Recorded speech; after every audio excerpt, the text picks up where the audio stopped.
Bulletin में सबसे पहले आपको बताएं कि दरियाए रावी में हेड सदनाई के मकाम पर बड़ा सैलाबी रैला गुजर रहा है। हेड सदनाई में 1,61,280 क्यूसेक पानी चल रहा है। आपको बताएं कि दरियाए रावी में हेड सदनाई के मकाम पर इस वक्त बड़ा सैलाबी रैला गुजर रहा है। हेड सदनाई में इस वक्त 1,61,280 क्यूसेक पानी चल रहा है। वहां की सूरत हाल हमें बताएंगे जुल्करनैन ताहिर और हेड खानकी से हमारे साथ हैं फहद बशीर और हेड पंजनत से हमें आगाह करेंगे ज़ियाउल हक। और अभी हम सबसे पहले बात करेंगे जुल्करनैन ताहिर से। जी जुल्करनैन, आगाह कीजिएगा, क्या सूरत हाल देख रहे हैं इस वक्त फ्लड की? बिल्कुल वाकई तौर पर हेड सदनाई से इस वक्त जो है वो 1,61,000 क्यूसेक का रेला गुजर रहा है हेड, जबकि हेड सदनाई की जो कैपेसिटी है वो 1,50,000 क्यूसेक तक है। हम इस वक्त भूसी होते हैं और यहाँ पर पूरा मौजा जो है वो पानी में डूबा हुआ नज़र आ रहा है। न सिर्फ ये मौजा बल्कि इससे मुल्हिका जितने भी देहात है, बस्तियाँ हैं, उनमें यही सूरत हाल है। हेड सदनाई से एक्शन हेड सदनाई से हमारी जब बात हुई तो उनका ये कहना था कि आइंदा 4 से 6 घंटे तक पानी जो है वो इसी लेवल पर चलेगा, उसके बाद पानी की सतह में वक्ती तौर पर कमी आना शुरू हो जाएगी। ये छोटा हेड करार दिया जा रहा है और इसमें इसकी मैक्सिमम कैपेसिटी जो है वो 1,50,000 है। इस टाइम ये 1,61,000 क्यूसेक पर बह रहा है, जबकि एक्शन हेड सदनाई का ये भी कहना है कि इस पे जो बड़ा रेला गुजरा था, जो पीक थी वो 1,51,000 क्यूसेक की इससे पहले गुजर चुकी है, जो 1,00,000 वो रिकॉर्ड किया गया था। ठीक है जुल्करनैन, आप हमारे साथ ही रहिएगा। अब रुक कर लेते हैं हेड खानकी का, जहां पर फहद बशीर भी मौजूद है, उनसे जान लेते हैं। फहद बशीर, ये बताएगा यहाँ पर क्या सूरत हाल आप देख रहे हैं, इंतजामिया कितनी अलर्ट है और क्या इंतजाम किए गए हैं?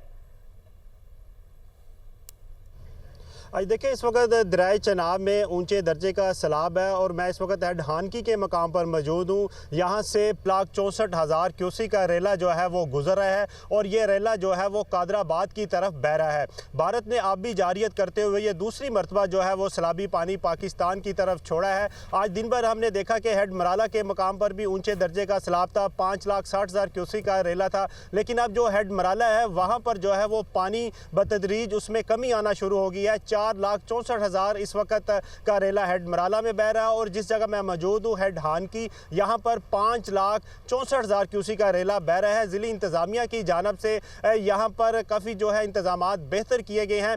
जो सैलाबी पानी में जो देहात बह गए थे, इससे कबल जो यहाँ पर सैलाब आया था तो वहाँ के जो लोग थे उन्हें महफूज मकामात पर मुंतकिल किया गया था। आज भी हमने देखा कि दिन भर ड्रोन सर्विलेंस के जरिए जो है वो ज़िली इंतज़ामिया ने उन देहातों भी यूज की जा रही है। फहद साथ ही मौजूद रहिएगा, मजीद भी तफसीलात आपसे लेंगे। हेड पंजनत की सूरत हाल जानते हैं, ज़ियाउल हक हमारे साथ मौजूद हैं। जी ज़िया।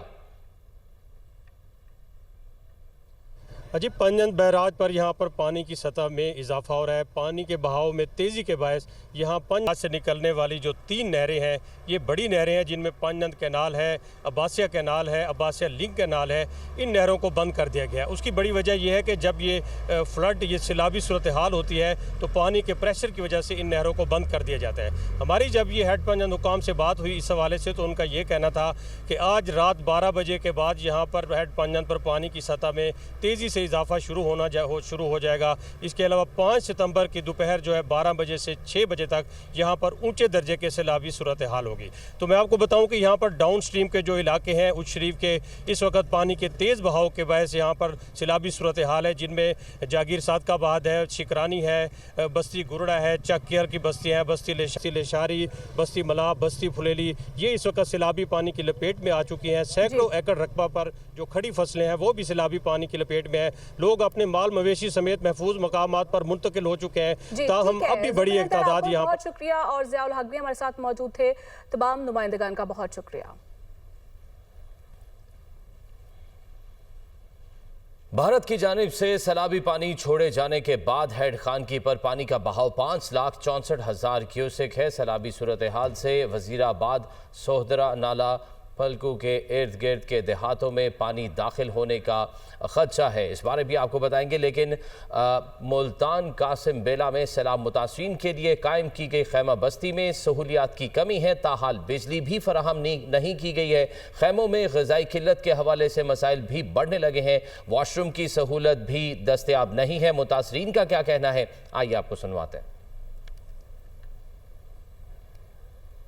हमारे पास कोई चारपाई नहीं है, कोई टेंट नहीं है, कोई ऐसा निज़ाम नहीं, यहाँ पे वॉशरूम भी नहीं है, सुबह का खाना भी नहीं खाया, भूखे प्यासे छोटे छोटे बच्चे हैं, छोटे छोटे बहन भाई हैं। कल के इधर आए हुए हैं, वॉशरूम नहीं मिला, इधर पानी भी नहीं मिला। बच्चों को कितनी जरूरत की चीजें होती है, इधर कोई भी नहीं आ रहा। हम लोग बहुत परेशान हैं, भूख और प्यास की शिद्दत से हम तड़प रहे हैं। हमारे बच्चे बहुत भूखे हैं। हमारी क्या गलती है, हमारा क्या कसूर है? पानी हमने बुलाया है, हमारा इतना ही कसूर है कि हम गरीब हैं, ना हमें टाइम पे खाना दे रहे हैं, चावल कच्चे होते हैं। मुझे कैंप नहीं मिला, कोई चीज़ नहीं मिली। ये सामने मैं खुले आसमान में बैठा हुआ हूँ, नहीं तो आप आके खुद इधर वीडियो में देख सकते हैं। ये छोटे छोटे बच्चे हैं, अभी तक खाना बच्चों ने नहीं खाया। ना चारपहिया न कुछ है, कोई सहूलत बिल्कुल भी नहीं। लाइट भी आप देख सकते हैं, बच्चे घर में बैठे हैं, कोई सहूलत बिल्कुल नहीं है।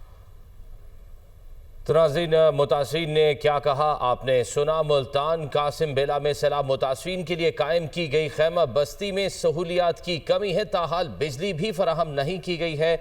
हमारे साथ ब्यूरो चीफ मुल्तान नोमान खान बाबर मौजूद हैं, ताज़ा तरीन सूरत हाल उनसे जानते हैं। नोमान, क्या सूरत हाल देख रहे हैं आप, किस किस्म की सहूलियात मुहैया की गई हैं यहाँ पे खैमा बस्ती में?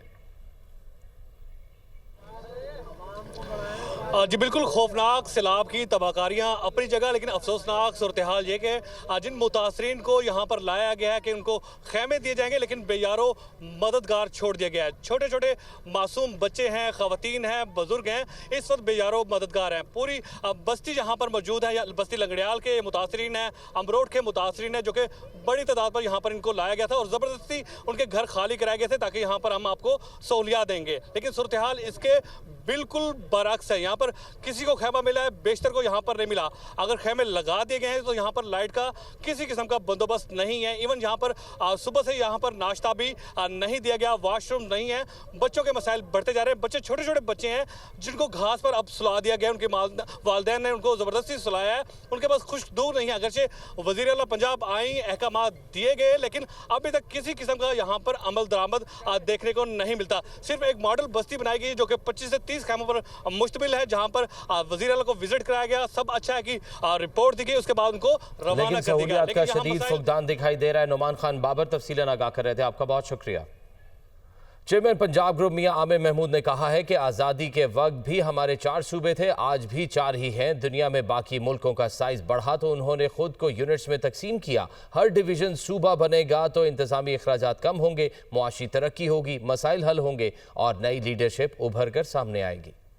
2030 का पाकिस्तान, चैलेंज, इम्कानात और नई राहें। पंजाब यूनिवर्सिटी में सेमिनार से खिताब करते हुए चेयरमैन पंजाब ग्रुप मियां आमिर महमूद ने कहा, 250 साल पहले बादशाहों की हुकूमतें थीं, इंसानियत ने करवट ली तो अवाम में शऊर पैदा हुआ। ऐसे मुल्क वजूद में आना शुरू हुए जो अवाम की ताकत से चले। जहाँ हुकूक की बात होती हो वहाँ लोग अपने मुल्क से प्यार करते हैं। आबादी और रकबे के लिहाज से बड़े मुल्कों ने इंतजामी यूनिट्स बनाए। 200-250 साल पहले अगर आप दुनिया देखें तो यहाँ बादशाहों की हुकूमतें थी, फिर इंसानियत ने करवट ली, अवाम में ये शऊर पैदा हुआ। ताकत जो हासिल की जा रही है वो बादशाह के लिए की जा रही है, और फिर ऐसे मुल्क वजूद में आने शुरू हुए कि जो अवाम की ताकत से चलेंगे। लोग अपने मुल्कों से प्यार इसलिए करते हैं कि वहाँ उनकी वेलफेयर की बात होती है। मुल्कों ने ये फैसला किया कि हम अपने इंतजामी यूनिट्स को तकसीम करेंगे। मियां आमिर महमूद का कहना था कि आज़ादी के वक्त मौजूदा पाकिस्तान की आबादी 3 करोड़ के करीब थी। तब पंजाब की आबादी 2 करोड़ थी, आज 13 करोड़ तक पहुँच गई है। पंजाब आबादी के लिहाज से 10वां बड़ा मुल्क होगा। सिंध 5.5 करोड़, केपी 4 करोड़, बलूचिस्तान 1 करोड़ 48 लाख आबादी का सूबा है। इतनी बड़ी आबादी को साथ लेकर चलना मुश्किल है। सूबे बनेंगे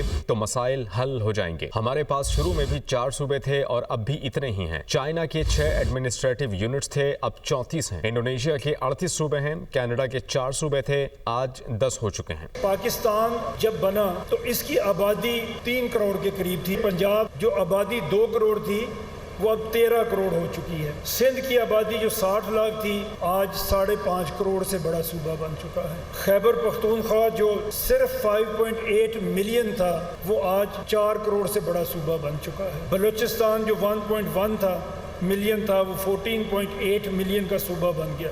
आज इतनी बड़ी आबादी को पालना एक गवर्नमेंट के लिए मुश्किल है। चाइना फ्रॉम 6 to 34, इंडोनेशिया जो हमारे जैसे ही है तकरीबन 7 करोड़ से शुरू हुआ था, अभी 28 करोड़ की उनकी आबादी है। प्रोविंसेस उनके 38 हैं। कनाडा 4 प्रोविंसेस थे उनके, आज 10 हैं। चेयरमैन पंजाब ग्रुप का कहना था कि हमने 78 साल में सिर्फ एक नया शहर इस्लामाबाद बसाया, 5 शहरों को डेवलप कर सके हैं। जब हर डिवीजन सूबा होगा तो नए शहर तरक्की याफ्ता होंगे, अस्पताल बनेंगे, यूनिवर्सिटीज बनेंगी। पंजाब यूनिवर्सिटी में मुल्क भर से तलबा आकर दाखिला लेते हैं, उन्हें उनके अपने शहरों में तालीम मिलेगी। फैसलाबाद मुल्क का तीसरा बड़ा शहर है, मगर वहाँ ढंग का कोई स्कूल है ना ही यूनिवर्सिटी। अगर वो सूबा बनेगा तो वहाँ भी तरक्की होगी। कराची अलग से सूबा बनेगा तो उसकी हालत भी दुबई जैसी हो जाएगी। Third largest city of Pakistan is Faisalabad. एक ढंग का स्कूल मुझे बताएं वहाँ, एक ढंग की आप मुझे वहाँ पे यूनिवर्सिटी बता दें, एक कोई ढंग का हॉस्पिटल आप मुझे वहाँ पे बताएं। आप कभी देखें लेट 50s में अर्ली 60s में जो इंटरनेशनली कराची डिस्कस हो रहा था, लोग ये कहते थे, दुनिया ये कहती थी कि जैसा आज दुबई है कराची वैसा शहर बनेगा, क्योंकि कराची वो सी पोर्ट है जिसके पीछे सबसे बड़ी दुनिया की लैंड लॉक्ड मुल्क मौजूद है। लेकिन हमने उसका क्या हाल किया। आज भी अगर हम उसको सूबा बना दें तो मेरा ये यकीन है कि वो बिल्कुल दुबई के बराबर का शहर हो सकता है। मियां आमिर महमूद ने कहा, यह कहा जाता है कि हर डिवीजन को सूबा बनाने से वसाइल कहां से आएंगे। हमारी रिसर्च के मुताबिक हर डिवीजन को सूबा बना देंगे तो अखराजात कम होंगे। कमिश्नर ही चीफ सेक्रेटरी होगा, RPO ही IG होगा। पंजाब और बलूचिस्तान के अखराजात में जमीन आसमान का फर्क है। इंतजामी यूनिट्स का सरबरा कोई ब्यूरोक्रेट नहीं होगा। एडमिनिस्ट्रेटिव यूनिट्स में मुंतखब असेंबली होगी, वजीर आला होगा। हमने 78 साल इस चीज में लगा दिए कि आज लोकल गवर्नमेंट है, कल नहीं। 33 सूबों में कोई एक तो वजीर आला होगा जो अपने सूबे में लोकल गवर्नमेंट को चलाकर दिखा देगा। हर डिवीजन को प्रोविंस बना दें तो एडमिनिस्ट्रेटिव एक्सपेंस आपका कम हो जाएगा। आप डिवीजन में जहाँ पे कमिश्नर है उसे चीफ सेक्रेटरी बना देंगे और RPO को IG बना देंगे, तो आपकी ऊपर ये जो सारी एक सुपरवाइजरी लेयर बनी हुई है ये ख़त्म हो जाएगी। अगर आप पंजाब में CM ऑफिस और सेक्रेटेरिएट का खर्च देखें और बलूचिस्तान में वही खर्च देखें तो ज़मीन और आसमान का फ़र्क है। कोई एडमिनिस्ट्रेटिव यूनिट इस तरह नहीं बनेंगे कि जहाँ पे एक ब्यूरोक्रेट उसका हेड होगा और वो सब कुछ कर रहा होगा। ऑब्वियसली इलेक्टेड असेंबली होगी। मियां आमिर महमूद का कहना था कि इतने बड़े सिस्टम में नई लीडरशिप का पैदा होना मुश्किल है। यहाँ लीडरशिप की ऑर्गेनिक ग्रोथ का सिस्टम नहीं। आम आदमी खास हद से आगे बढ़ ही नहीं सकता। सिस्टम आम आदमी को सपोर्ट करता ही नहीं। नए सूबे बनेंगे तो नई लीडरशिप सामने आएगी। जो सूबा ज्यादा बेहतर परफॉर्म करेगा उसका सरबरा विफाकी सतह पर भी उभर कर सामने आएगा। किसी खानदान के पास इतने बच्चे नहीं हैं जो वो हर सूबे में हुक्मरान बनाकर बिठा दे। इतने एक ह्यूज सिस्टम के अंदर किसी लीडर का मर्ज हो के आ जाना पॉसिबल नहीं लगता।